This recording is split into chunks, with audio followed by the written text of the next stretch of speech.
Hello, boxing fans around the world. Thanks for joining us once again here on Talk and Fight for another episode of the Friday Night Panel featuring yours truly, Mike Orr at 4. And it looks like we got James Hagler in the house as well. How you doing? Very well, very well. So we got a nice background, by the way. What's that, Boston Red Sox hat? Come on. That's what it is. Right on. So we got some great fights coming up this weekend. We can talk about those. And I think we've got some more guests coming along. Tim is coming, and Cedric's joining us. So why don't we start off the show by talking about some of these fights that we have upcoming? Oh, yeah, for sure. Okay. Well, let's get started. There's a lot of fights for this weekend. We got the Porgrass and McKenna fight supposed to happen, Eurosport, Fubo TV, March 19th. And this is an early one, guys. So get ready for this. This is this is going to be at 10 o'clock in the morning. Wow. Yeah. Wow. Yeah. So set your alarm clocks. Where's it taking place at? It's taking place. This one headlines the score night of Probellum Evolution. It's taking place in Dubai. But is this one Dubai? Yeah, this is the Dubai one, guys. So, Liverpool's Peter McGrail, and supremely gifted amateur who is unbeaten as a professional, also fights on the impressive card, which includes TJ Donaghy, Bakov, and many others. So on this event, man, the main event, we're looking at Sonny Edwards versus Muhammad Owasim. And this one here is for the IBF World Fly title. And that's going to be a 12-rounder. Sonny Edwards, we've been talking about this kid, for over a year now. He's 17-0, looking to stay undefeated, man. Muhammad Wasim, another good contender. This one's gonna go good. I'm looking forward to this fight card. Co-main, we all know Tyrone McKenna, Regis Porgrass. That one there is for the WBC Super Lightweight Title Eliminator, and that's going to be 12 rounds. Also on the card, we got 6 rounds in the Super Bantamweight contest. We got Peter McGrail versus Alexandru Lanita. And, that's what more can you want, man? Both these guys know how to bang it out. Peter McGrail looking to improve to 3-0. This is going to be a great fight as well. Also on that card, we got TJ Donaghy versus Cesar Jerez, and that's 10 rounds in the featherweight division. Also, we got a 10-rounder super lightweight contest, Bakov versus Cora. And we also have 4 rounds for a cruiserweight contest. We got Jamie King looking to stay undefeated as he gets in that ring at 2-0 versus Naveen Verma, who is 4-1 right now. Also, there's a lot of smaller fights on this card, man. According to the ones that I've just read, you guys, there's another 1, 2, 3, 4 fights on that card as well. So that's all getting going about 10 a.m. So guys, set your alarm clock, get ready for this one. You know what it is, man. It's gonna be an early day of boxing, but a great day of boxing because that just starts it off, and that's already some good fights on there. But then we move into the afternoon, man. We move into the afternoon starting at 2 p.m. and we got the Spahru versus Chavez card going underway, man. And Spahru, 11-1 with 7 KOs, will headline this action-packed event in Berlin on Saturday, March 19th, as the rising super welterweight takes on the Argentinian southpaw Brian Damian Chavez, who's 14-1 with 5 knockouts. This one's looking good too. I'm excited for this one. A lot of potential for this one here, man. Badu fighting in his adopted hometown for the first time in his paid career will follow in the footsteps of German greats like Marcus Bayer, Sebastian Sylvester, who have all previously topped the bill at the famous Berlin venue. So, guys, this is going to be great. Spahru, who won gold at the European Championships and bronze at the World Championships in 2017, he hopes for victory over the former WBA champion. Will enable him to realize his own world title ambitions. So he's going out there, man, to come in and just, he's looking to wreck house, man. He's looking to wreck house. You guys know anything about any of these fighters that are on this card? I heard a little bit about some of them. I just haven't been following any of them. Right. Yeah. Right. See, that's the thing. There's so many guys to follow these days, you know. Yeah, it's very difficult. You need one of those. You have to do it like they do the red zone, where you got all these different boxes of different fights that's going on at the same time. Right. So Abu Spahru, just to give you a background about him, he's 27 years old. He's 5'9", 5'9" and a half. He's ranked second in the super welterweight in Germany, and he's 12th in the world out of 1,828 right now ranked. He's coming off his last fight, which would have been December the 3rd, and that was a 10-round unanimous decision. He's only suffered one loss in his career, man. His career, right now he's sitting at 11-1 with 7 knockouts. And Chavez, who's 14-1, is who he's taking on in that main event. But a lot of up and comers on this card as well. Most of these fights, except the co-main event, everybody's under 7 fights, and we got 2 debuts coming out. So guys, definitely want to check this out. This is where I find a lot of my new prospects is on all these undercards. So if you can get the opportunity, check it out, man. You're gonna love these fights, man. And that starts at 2. So we got 10 a.m., 2 p.m., and now we're moving on to the next card tomorrow. Well, where does the fights that come on 2? All this is in Dubai. Yeah, so no, this one here, the one that starts at 2, is going to be at Wembley Arena in London, and you can see that on BT Sports United Kingdom. So that's where you can find that one. The next one we have up is got to be the one that I'm kind of excited to see. What is it? Evasanin versus Metz. And this is going to be a good one. I'm excited to see this. This is going for what is it? Finn Oskari Metz is 15-0, and this will be his 5th defense of his EBU belt. With him also having recently joined forces with Frank Warren and Queensberry. So for the 33-year-old Russian who was trained out of Newark by Carl Greaves, it is in a return to happy hunting grounds as the formerly known Wembley Arena hosted his stoppage triumphs over both Josh Kelly and Liam Taylor. So, an array of the country's finest young prospects and contenders feature on this card, headed up by Hamza Shiraz, who I've talked about many times, and I've tried to put you guys on this kid, man, who's 14-0 with 10 knockouts, the WBO European Super Welter champion, and he's taking on Jez Smith, who's 13-4-1 with 6 KOs for the WBC International Silver Medal title in this fight. Then we got a thrilling bantamweight start. Dennis the Menace McCann is entering into the title business for the first time. He's 11-0, 6 KOs. He will fight for the WBO Youth World title over 8 rounds against Charles Tondo, who's 12-4-2 with 5 KOs. And he's a southpaw from Tanzania. The 2 leading young lightweights in Britain are also in action with Mark Chamberlain, who's 9-0, taken on a 10-rounder for the first time against none other than Sam Noakes, who's 8-0 with 8 KOs, making his first defense of his WBC International Silver title against the Italian Vincenzo Finelio, who's 15-4-2-1. Further title action comes with relentless featherweight star Louis Lin, who's 10-0 with 7 KOs, defending his WBC International Silver belt for the second time against James Breach Jr., who's 14-2 with 2 knockouts from Blachowicz. Then completing the card, a gifted super lightweight prospect who I've talked about, I'm sure, many times, Henry Turner, who's 6-0, will have a 4th 6-rounder.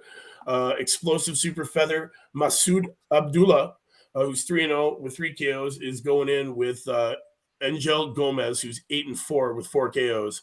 Over 6 rounds, and super lightweight Sonny Liston Ali, who's 2-0, fights Birmingham's Sean Davis, who's 14-18, also in a 6-rounder.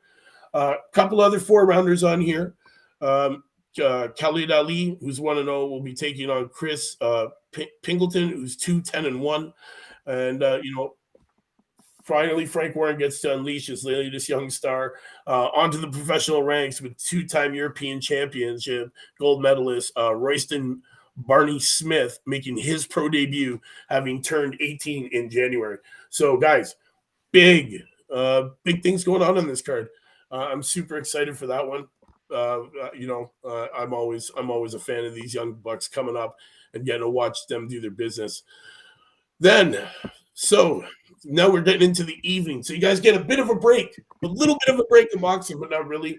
You'll get maybe an hour or two between the cards. But starting at 9 p.m. Eastern time, and you can guys catch this one on the Zone, we got the Roca versus Cobbs card going on. Virgil Ortiz Jr. pulls out of the fight against Michael McKinson. Jesus Antonio Perez steps in to face Michael McKinson as the new co-main event. And this one is live from the Galen Center in Los Angeles, streaming live on the Zone. Ortiz Jr. was diagnosed with I can't even pronounce it. Good luck. Yeah, he was diagnosed with some rhabdomyolysis. Yeah, and it's a tough one. What is that? You know what? We'll find out. We'll find out what it is actually. It's kind of interesting. Wow. So he's backed out of the card, but it's not going to be. So apparently this is a potentially life-threatening syndrome resulting from the breakdown of skeletal muscle fibers with leakage of muscle contents into circulation. So pretty bad. sounds pretty bad. So the event will still continue, and it's at University of Southern California's Glenn Center, now headlined by Orange County's Lex Roca, who's 18-1 with 12 KOs of Santa California, and it's against Philadelphia's Blair the Flair Cobbs, who's 15-1 with 10 KOs, and that's in a 10-rounder welterweight fight streaming live on his own, guys. Remember when I told you that? And then we got Michael the Problem McKinson, who's 21-0 with 2 KOs from Portsmouth.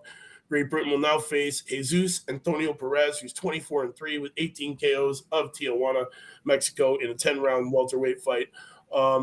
Also, part of the Zone live stream, Bektir Bully Melikusev, 8-1 with 6 KOs of Indio, California, will face seasoned veteran David La Pantera Zarga, who's 34-7 with 21 KOs of Lima, Peru, is scheduled in a 10-round lightweight fight.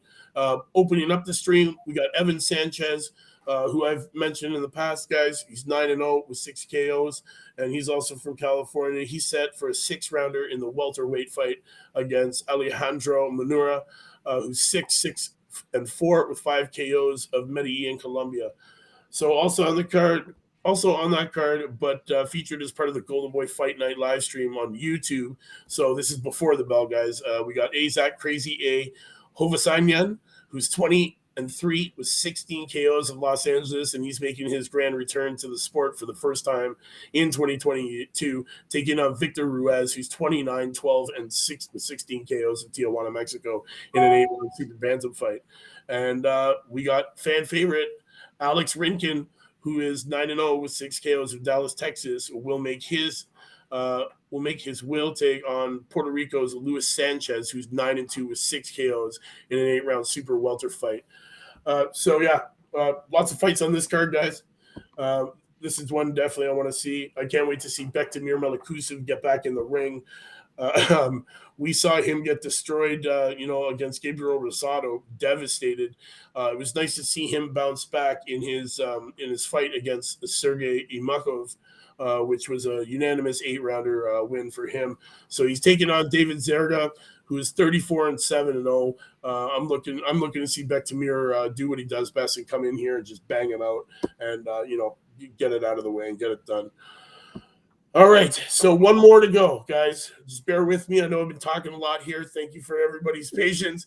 But, okay, the last card we got, I believe, is the Berlanga versus Rolls card.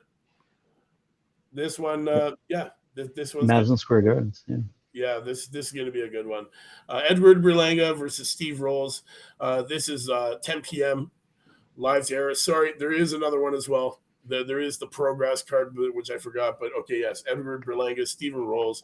So Brooklyn-born superweight, the sensation man, Edgar, the chosen one, Berlanga, will defend his NABO belt against the crafty Canadian Steve Rolls in a 10-round main event Saturday. And I don't know, man. I don't know who I want to win this one, man, because I'm Canadian, but I really like Berlanga, man. Berlanga, you know, he astonishes me every time he gets in there, man. You know, he's not in there to do overtime. He's there to get work. Who would you put your money on?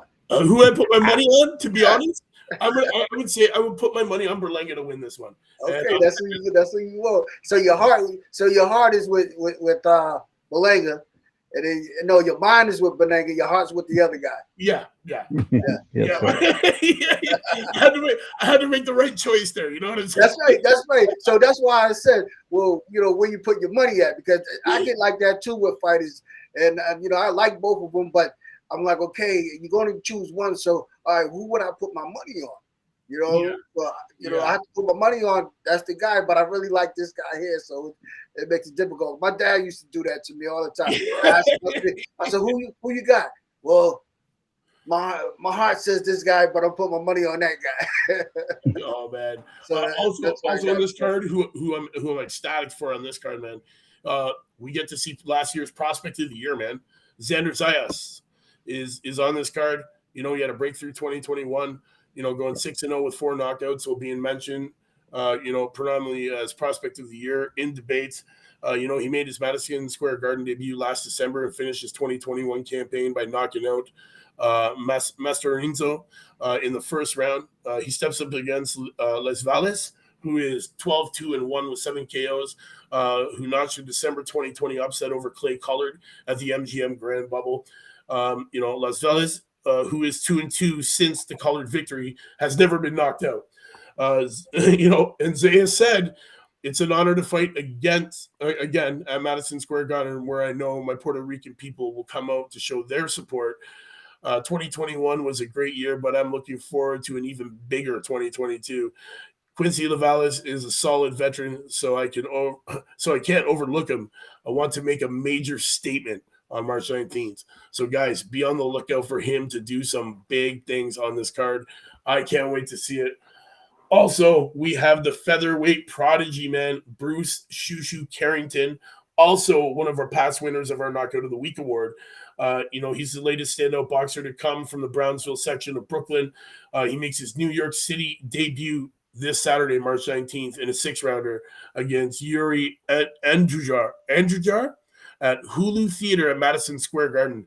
Carrington and Andrujar which will be contested as a junior lightweight, highlights undercard action before the 10-round super middleweight main event featuring Brooklyn's Edgar the Chosen One Berlanga against Steve Rolls. What network is that on? That network, you guys can check this one out. You can get it on Fight TV is where you will find this one. And this one is starting at 10 p.m. We got Jahai Tucker's on this card as well.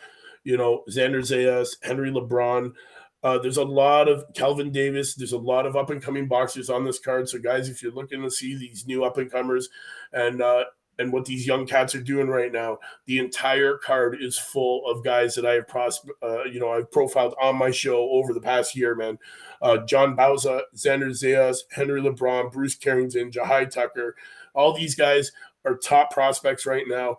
They are on these cards. So, guys, make sure that you get a chance to check this out, because you definitely will not be disappointed in the fights that are going to come off this card. Last but not least, we have the Progress versus McKenna card. That's going to be seen on Eurosport. Oh, sorry. No, sorry. We got it all, didn't we? No, I think we got them all. Okay, yes, we did. Sorry, guys. We talked them all. We've got them all. We did touch on Progress. I do remember this, because Sonny Edwards and Muhammad Wasim, we talked about that. The IBF World Flyweight title up for grabs there. That's the main event. So super, super exciting. So now that I've talked for a straight 19 minutes, what do you want to talk about, man? What do you want to talk about? Let's talk about that the Vargas boys, Fernando Vargas boys. Ooh. That's fighting on Triller. I think it's May I want to say May 14th, is it? Vargas, yeah, I think it is. What do you think? What do you guys think about them guys? Those guys. Honestly, they're born and bred, man. They've been Oh yeah, posting. you see it. You see it in them, man. Yeah, you can see it in them. You know, they're all over Instagram right now. You got the whole Yeah. trilogy together. You know, I think all three of them are fighting on the card, are they not? Yep. Yeah, so we're gonna see the Vargas clan. I think we're gonna see them with a real good dominant performance, man. I do like the way these kids train. I do like how much you see them in the gym, man. They're always documenting what they're doing. I think it's going to be a great, a great event to expose these kids out to the boxing world and really showcase their talents, man. These kids have natural ability. You can see it in them, man. When they train hard, man. They got heart, determination. They got solid fundamentals. They got great skills. They all can box off their back, off the back foot. They can all box on the front foot, and their defense is impeccable, man. So honestly, I can't wait to see, this dynasty family of boxers just get in there and start really wrecking house, man. Oh, no doubt. I'm all in the corner, man. I like to see them get it, man, and be real successful at it. So that way we got another clan that's successful in boxing. And you got Evan Holyfield that's fighting on that card as well. So yeah, I'm really impressed. I'm really impressed with what he's been doing this year too, man. Oh yeah, definitely. Yeah, you could see that every time he comes to the ring, he's showing his progress. I know they got him going from the gym to the ring, and every time he comes to the ring, show progress, and that's what you want to do as a young fighter coming up in the game. And that's your focus. That's all you need to do. Yeah. Gym, ring, show progress. That's it. You got to be showing progress, man. Every time you get in there as a young cat coming up in the pro game, if you're not looking better after every event, you're only going to end up plateauing and getting stuck in one of these tomato can positions, which No doubt. is not a good career for boxers. No doubt. Is it Sergio that he's a main event, isn't he? Yes, yeah, I believe he is. Yeah, I thought he was finished with boxing, man. Apparently not. I guess, no. When I seen it was him, I was like, really? I had to double check to see, to make sure, because I thought he was done, man. Oh, me too. But you know what? This is going to get underway. I can't wait to see this, man. It's all over their Instagram. This is going to be a great event, man. You're going to have an entire generational fight card is what's going to go on. You're going to see all different levels. I know, and that's what's going to be great about the next 5 years in boxing. Is going to be very interesting with all these legacies, sons and grandsons coming out fighting, and they're doing they're doing a real good job at their craft. I like to see that, because back in the day they used to get a lot, to get a bad rep over that. Oh yeah, they're not that good as their father. It was fans are really hard on them because they want to see that dedication that their dads or their grandfathers brought to the game. And and all these legends now that they're teaching their son, they're giving their sons those those qualities, and that's good. And not only that, the sons and the grandsons, they want it. So if you want it bad enough, you can get it. Definitely. And it's surprising to see how many of these legends, sons or grandsons are really starting to really come through and stand out, man, in the pro game. Like, definitely. It's insane. It's crazy. I love watching it, man. It's just showing that it's not just the fundamentals, man. These kids are born with that raw talent. They're born to get in there and perform. They're born to get in there and fight. And it really shows every time these guys get in the ring. And the way they improve. It's great. I'm super excited for it. No doubt. And Mayweather set the tone too, because it was great that Mayweather was able to show them, what you had to do to get it. If you've been around, if you've been raised up in the sport, you have it. So the thing is just like Customado say, we got to discover and uncover.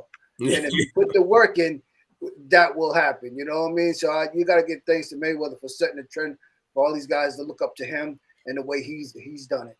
Oh, definitely. He's definitely paved the way for all these younger guys in the game. He's changed it up.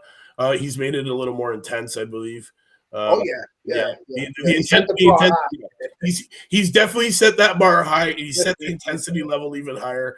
And honestly, these young cats, they don't want to upset and they don't want to disappoint. So they do nothing but get in there and move at that intensity and that pace. And it's making for some really great fighters, man. Like Definitely, I agree.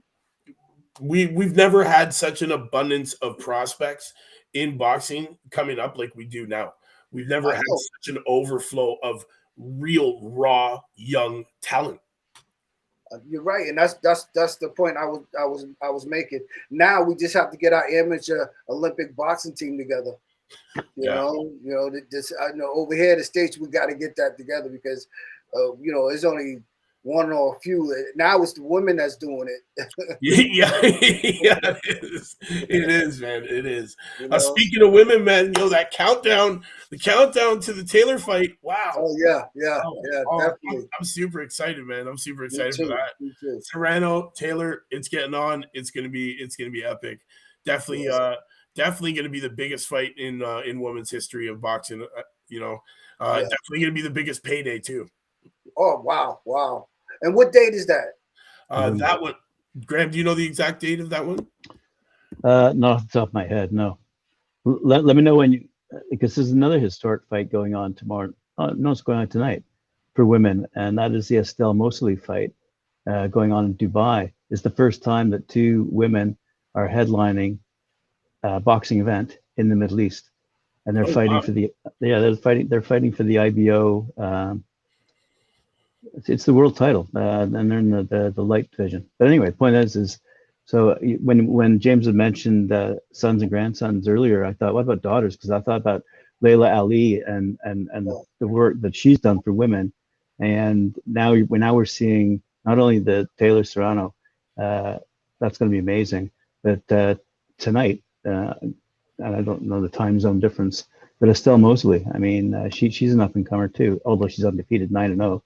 But historic for both women as well. And by the way, when I was screaming through Box Rack, which always keeps us on our toes when you're going through all these different bouts, unbelievably, in the Democratic Republic of the Congo, there's an all-women card. Really? So I'm saying, in Kinshasa. So I'm saying to myself, wow, this is taking it to a whole new level. Like you're not only seeing these title fights of the women, and as I said, paved the way by people like Layla Ali, but now you're seeing all female cards as well, and to have that in like, I was hoping to speak to an African broadcaster the other day. Unfortunately, we just couldn't connect. But African boxing is really taking off. I'm guessing it was always there, but whether you're talking about South Africa, Tanzania, Kenya, Uganda, Nigeria, Ghana, and now Democratic Republic of Congo. These are all big nations with a huge interest in the sport of boxing. Oh yeah, definitely. It's always been there. I remember dealing with the Ivory Coast. They want it bad down there, out there. And I get a lot of people on LinkedIn from Africa, telling me that they're fighting, sending me their box work and this and that. So I've known for a couple of years now that that's gonna get big. Same thing with women's boxing. They're gonna have their chance. They're gonna have their shot.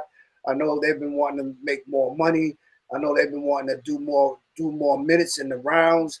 And I think if they can do the 3 minutes, hey, let them do it. You know what I mean? Give it to them. So I'm all for it. And I know there's some old heads out here that really don't want to see that happen, and they've always kept their thumb on women's boxing. But in the future, that's not going to happen anymore. That's almost out the window, and I'm glad for that. And I like to see the women get their due. Definitely. One of our broadcasters on Talkin Fight, Sugar, Natalie Brown, right? She was telling us she used to fight 3-minute fights, 3-minute rounds. So I don't know at what point it switched to 2-minute rounds, or who decided that women weren't strong enough or couldn't compete.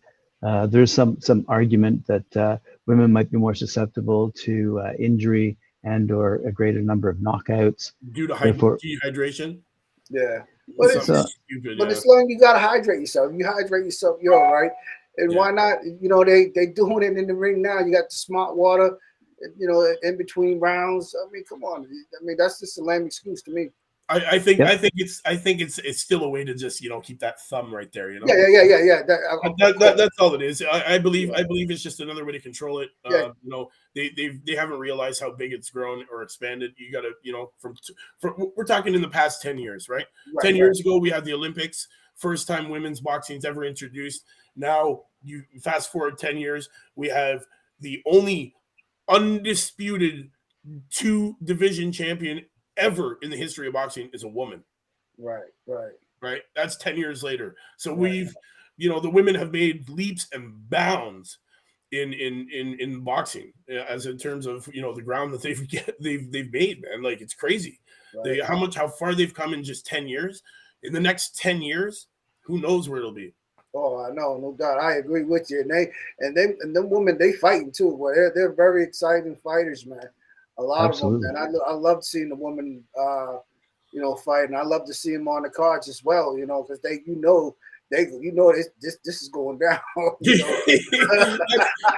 You ain't trying to leave your seat when you're watching. You're coming on now. Okay, cool. Watch, this gonna be good. You know, and it always is. It always is. Oh, man. I haven't seen a boring woman fight yet. I haven't seen one yet, man. Yeah, honestly, I can't say that I've seen a boring women's match at all. I haven't seen any chess matches. No, that makes it great. What I love about it is there's no joking around, man. They know they got only 2 minutes, so they get in there and they get the job done. They're in there to bang it out, throw as many punches as they can, try and knock your head off, at the same time knock you out, and then finish. And it always makes for such an exciting, you know, it's an exciting recipe for success, man. And it happens every single time. Every single time these women get in there, it's not like it's not really one-sided. You'll have, you know, prime example, Emma Cosin versus Clarissa Shields, right? That fight. Shields should have just walked over. That's what everybody thought. But no, Cosin went the distance. You know, took Clarissa Shields the distance because she had heart and determination and that drive to want to win. You know what I mean? Right. So she stepped it up and she brought the fight to Clarissa Shields. And now, with that happening, you had a full-on bout that went the distance that was exciting both ways, back and forth. Exactly. You know? You don't see too much of that in the men's, man. Not at all. You know, that's what you gotta love about the women fighters. And plus, not only that, but you think, you know, some of these promoters out here put on these shows, they put women on the card. There's a reason why they put them women on the card. Because they know they're putting butts in the seat, man. That's right. They might not tell you, but you know, they might say, "Oh, we're just giving them a shot." Yeah, okay. Yeah. No, they know the real reasons because they put the people in the seat, man. That's why. Exactly. You're guaranteed. You're guaranteed. If you're gonna have women on the card, no matter how that main event goes, you know that woman's bout stole the show anyway. That's right. No and it's been happening like that forever. Yeah, definitely. I love it when we're interviewing women. And they say they kind of migrate slowly. Mostly they say this. They migrate slowly from, say, a fitness program to oh, you want me to step in the ring? Oh, you want me to punch someone in the face? And then all of a sudden, wow, I enjoyed it. You know, and there's that, you know, and then you can't get them out the ring. And so they're not only passionate about the sport, they understand the sport. They're fun to watch. They're fun to listen to because of their passion and enjoyment of what they're doing. And the technique, we're miles ahead of where we were 10 years ago. Even Katie Taylor will tell you that. I mean, miles ahead in terms of training, in terms of their stamina, in terms of their health and conditioning, what they're going through. It's the same for the men, and therefore I think realistically they should be given the 3-minute bouts. Oh yeah. And with the woman, you can't just look at the woman. I mean, you'd be surprised. I mean, You see a woman that, like you said, just doing ballet, and next thing you know, she's knocking folks out. You like, what? How did this happen? Or a model, a beautiful model, get in the ring and just killing folks. You like, wow. But you got to remember, women are vicious. Yeah, man. You know, if you see a woman on the streets fighting, you're like, wow, man. They're very, very vicious by nature. So you bring that out of them in the ring, and you get a great fight, man. Yeah, definitely. The girl, even the girl that I profiled on today's show. Honestly, Ginny Fox, you got to watch out for this girl, man. Honestly, she didn't try boxing for the first time until her sophomore year in college. Wow. And now she's fighting pro.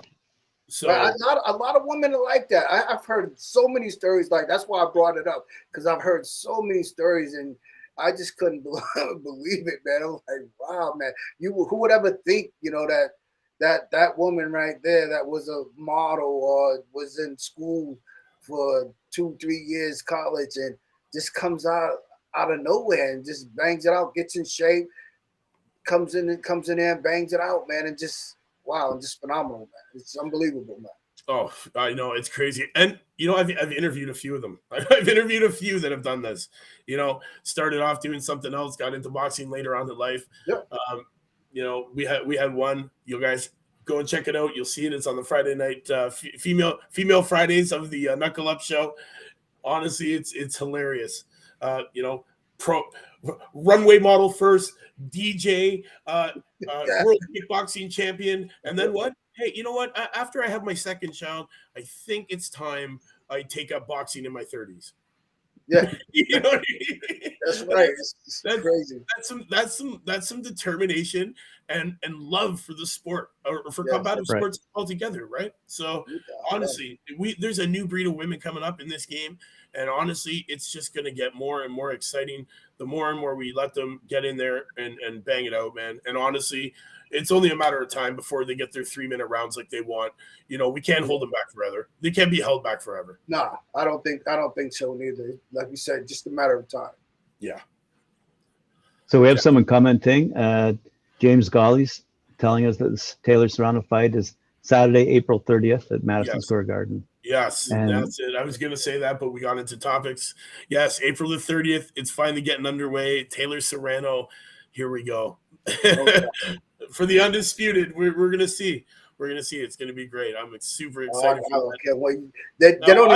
I've got it written down on the calendar already, man. My phone's going to go off the morning off and be like, it's the day, guys. It's the day. Are they going to be in the main event? Yeah. So they're gonna okay, all right. That's gonna be it.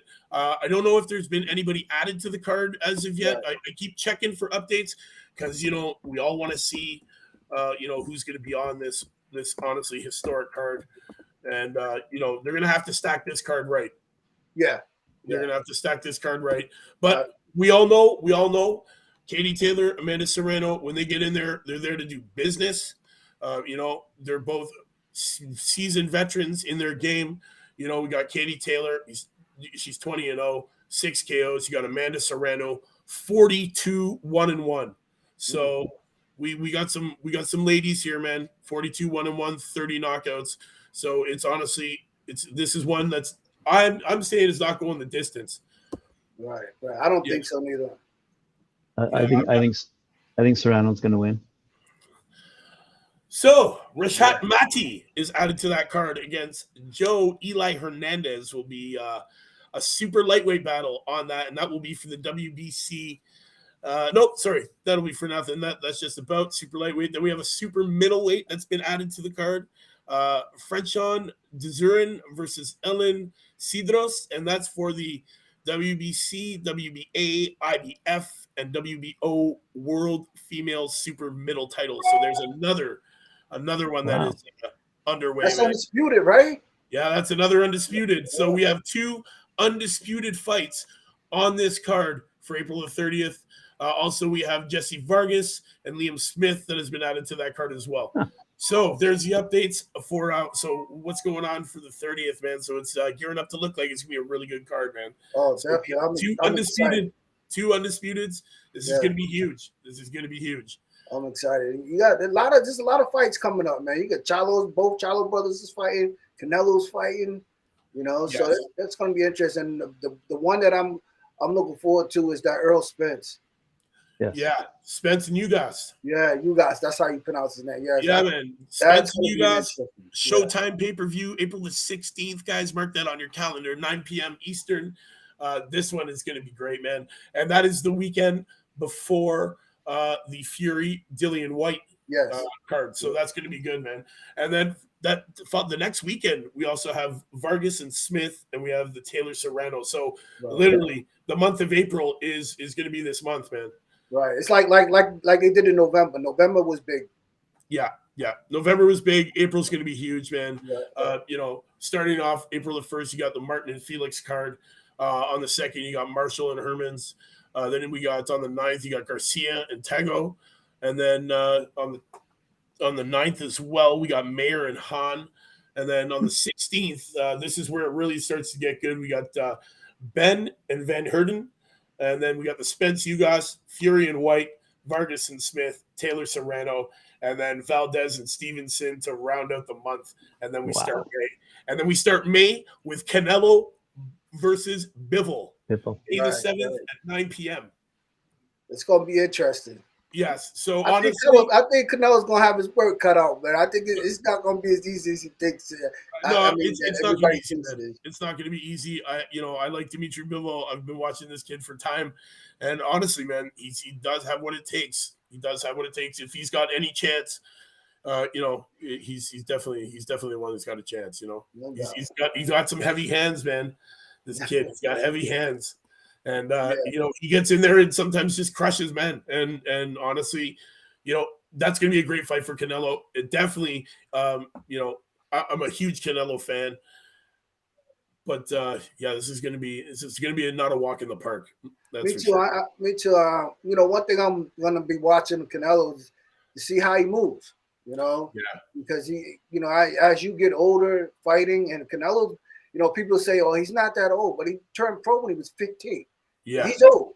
He's been in the game. He's been in the game a long time. That's right. So his movement and a lot of those things, are not really there like they used to be. So, and this guy, like you said, this guy got hands and he likes to get in there and bang. Canelo, hopefully his upper body movement is good. At which I've been seeing he has improved in a lot of areas that he needed to prove as you get older.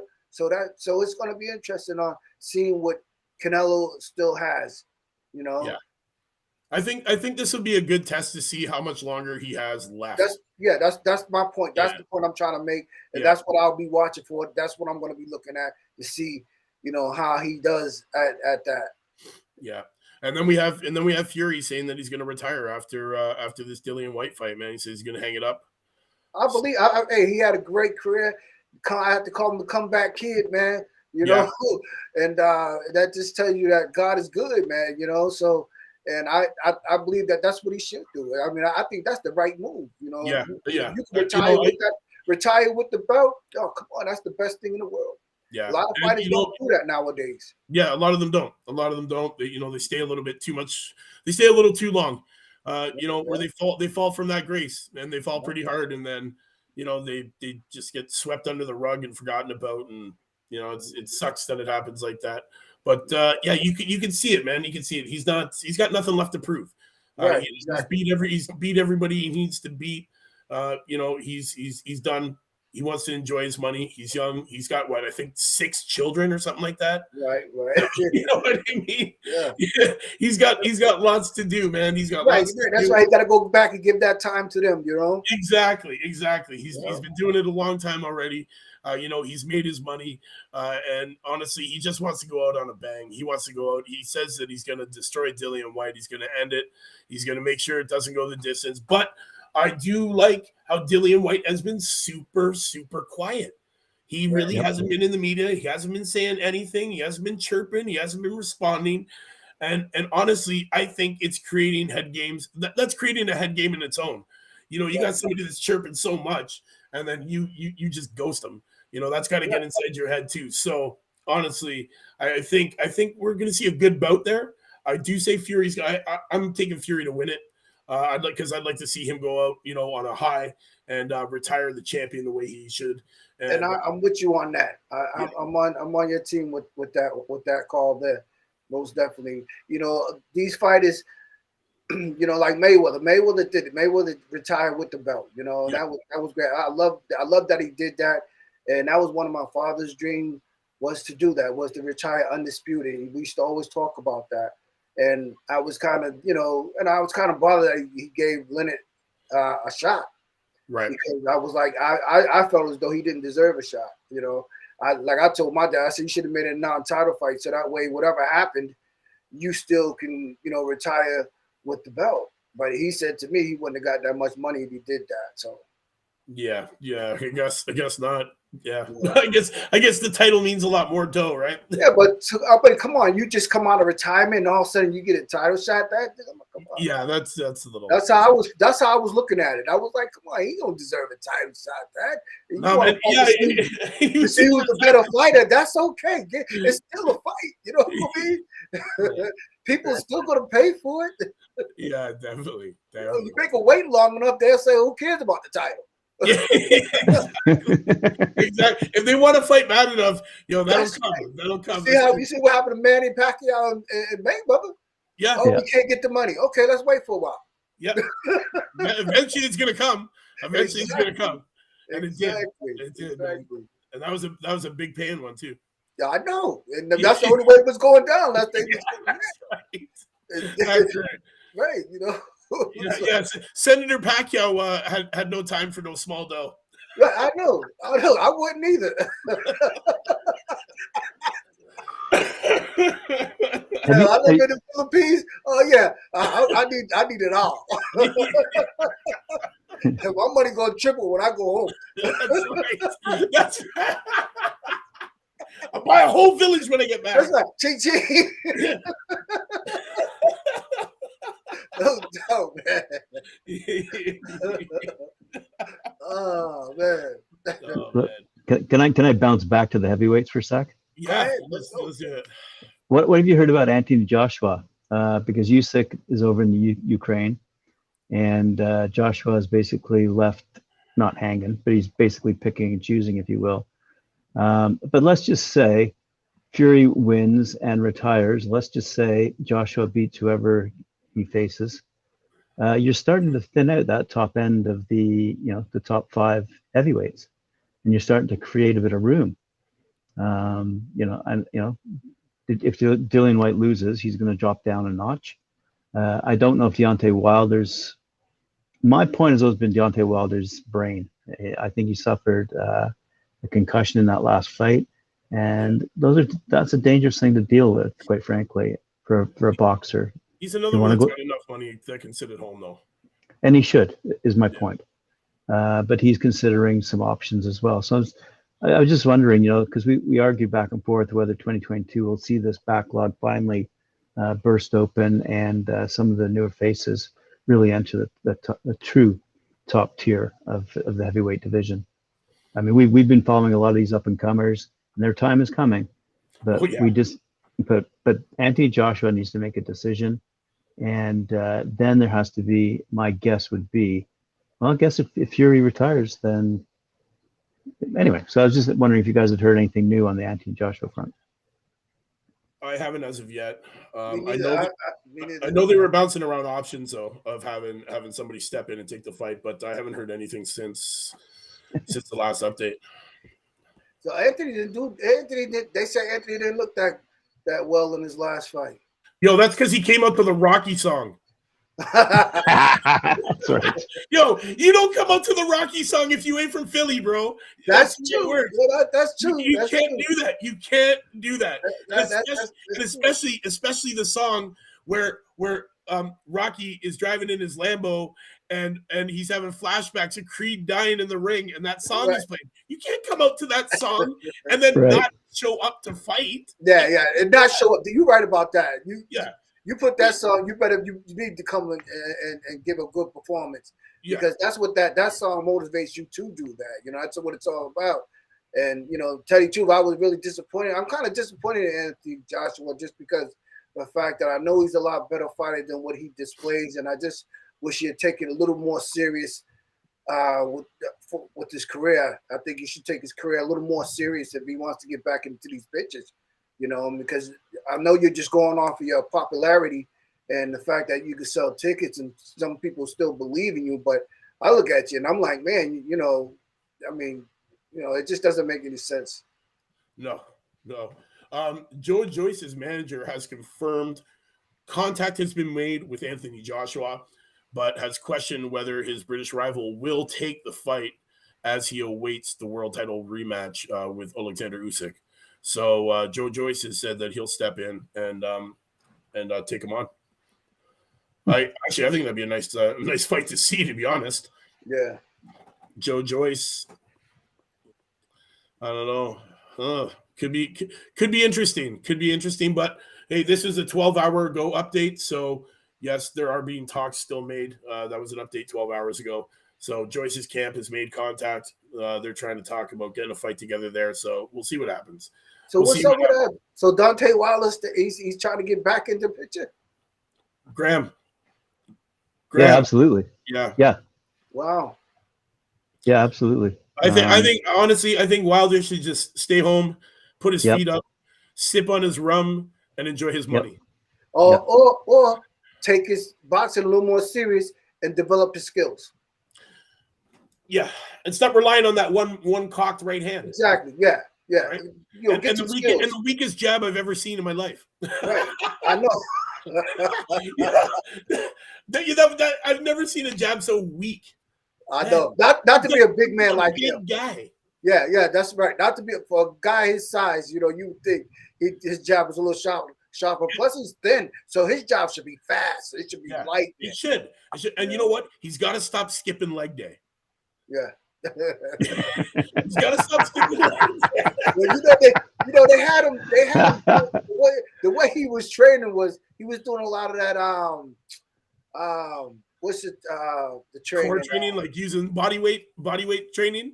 Nah, cross training. He was doing a lot of cross training, and he said, and they had him getting up early in the morning. He said he didn't like the mornings too tough, and he would get up, during the afternoon. Well, not afternoon, but late mornings and start his workout.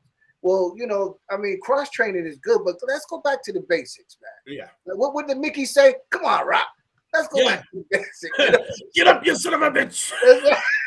Because Mickey loves you. This guy ain't going to kiss you. He's going to kill you.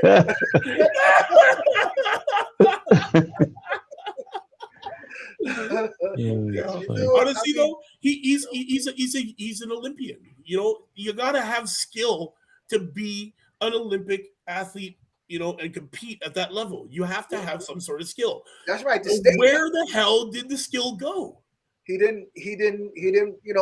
Mark Green. I guess if you don't use it, you lose. If you don't use it, you lose it, kind of thing. Yep. So I guess he became accustomed to.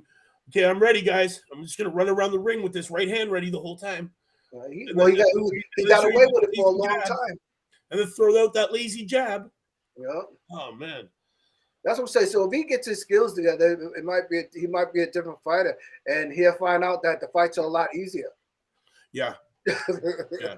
For a guy who had the record he did, and compiled the wins that he did, and wore that belt for as long as he did, in that fight against Fury, he took far too much damage. Yeah. And honestly, for you to be taking damage like that, your defense is out the window. Like your defense didn't show up. It's sitting back in the third row waiting for your mouth guard. No doubt, no doubt. And tell you the truth, when like you said, he got away with that for so long, and he was doing good at it, and he held the belt and the title for so long. You would think that I know his corner was telling him. I know Mark was telling him, look, we got to get the skills right because you're gonna fight somebody one day that's gonna have it a little bit better than you, and you're gonna run into problems. And that's what he should have did. He should have made more. He should have made adjustments, made progress, and got sharper. He would have been still there right now. Yeah, I think so. I think he went the wrong way with the trainer that he took before that fight. Oh yeah, definitely. He should have never got rid of Mark Breland. He should have just worked with him, You know, let my feelings. He stuck it out with him for so long. What was the thrill out of changing him at the last minute like that? And right. You know, and trying to revamp your whole game with a guy who honestly doesn't have the quality. You know, the doesn't have the quality or the credentials to be able to teach you that game. Right, and you didn't spend that, like you didn't spend that much time. Really doesn't know you. No, yeah. You know how the guys was doing back in the 90s. Those guys in the 90s, they were changing trainings like underwears, man. Yeah. All the guys. My father was like, "What is going on, man?" He said that. He said that's one thing I never liked doing. You stay with one guy and you stay with him through thick and thin. You guys know each other. You go. He ain't gonna help you fight. You know, you already know what you know. He just actually just getting a paycheck, really. Yeah. You know what I mean? You know, I mean, he's there as your confidence boost, man. When you're you know, in the 9th round of a 12th round title fight, and you know, you just got your bell rung and you're sitting in the corner and your legs are still wobbling, and he's the one that reaches in your, you know, read something in your ear and says, "Listen, man, you still got this," because you know we went through this shit in the gym for like 6 weeks. Right. And get your ass back out there and win the damn title, or don't come back to the corner. Right. If he has to motivate you, then I think you should retire. Yeah. If he has to motivate you can't, you know, he got to motivate you to do stuff. Come on, man. Yeah. You know, you got to want that. You know, if you motivated, that's all he do. Unbelievable, man. Yeah, it is. It is. Well, Graham, I think we're getting to about that time, aren't we? Yes, we are indeed. Wow, time flies. I know, especially when we're having so much fun talking about all these things. Definitely. Great conversation. Yes. Well, to all the Talkin' Fight fans around the world, thanks for tuning in to this wonderful episode of the Friday Night Panel with tonight's special guest, James Hagler. How you doing? Thank you again for coming and joining us here on the podcast. Thank you. Always welcome to come back, man. Much love and respect. And honestly, thank you for all the people that dropped the comments. Shout out to my sister who's been watching and dropping comments in the show. Love you too. Shout out to Punching Bag Skunk. Thanks for the shout out. You know what it is, guys. We'll see you next week. Same time, same channel, new topics. Don't forget to like and subscribe.